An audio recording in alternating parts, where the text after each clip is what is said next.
Hey friends, hey family, welcome back to the channel. If you're new here, my name is Crystal Blue.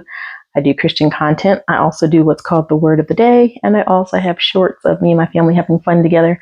So if you like what you see in here, don't forget to like, subscribe, give it a thumbs up, and share. To everyone else returning, welcome back. Happy hump day. Is it Wednesday already? I have no idea what day of the week it is. I've been so busy this week, and I just got out of a meeting at work, so I'm all discombobulated. But if it is Wednesday, then happy hump day. Okay, so today we're going to talk about some more heroes or heroines of the Bible. I don't know if you guys know about Deborah and Jael. These are two female heroines of the Bible, because of course we've spoke about some before, in the past, but these were ones that I didn't really know that much about.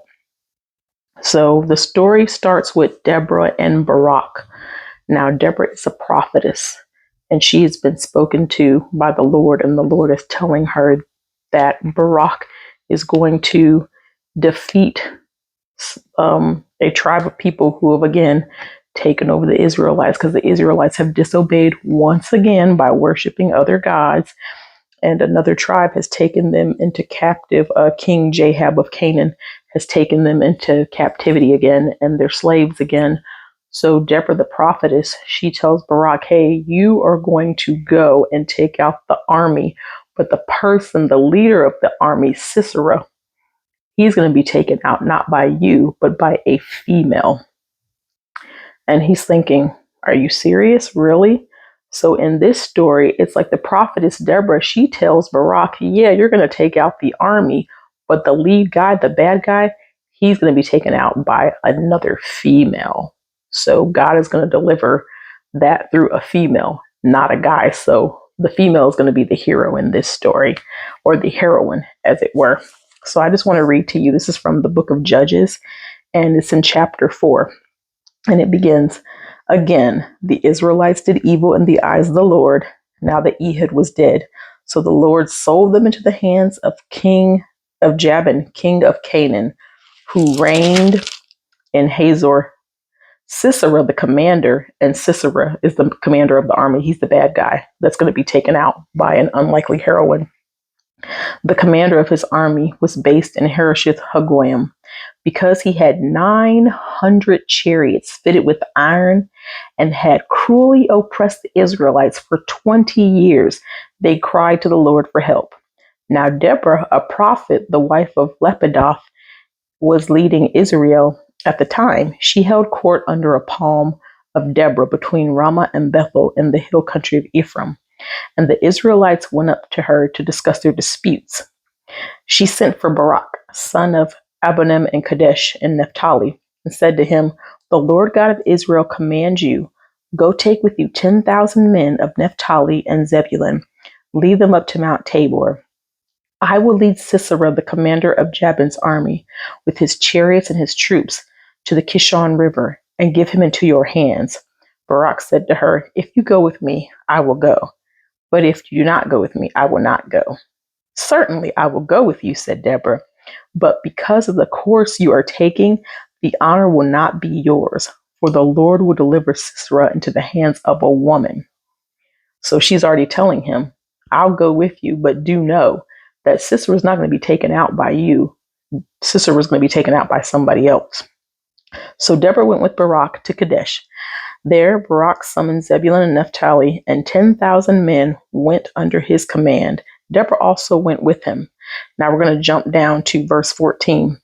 Deborah said to Barak, go, this is the day the Lord has given Sisera into your hands. Has not the Lord gone ahead of you? So Barak went down to Mount Tabor, and the 10,000 men following him at Barak's advance. The Lord routed Sisera and all his chariots and army by the sword.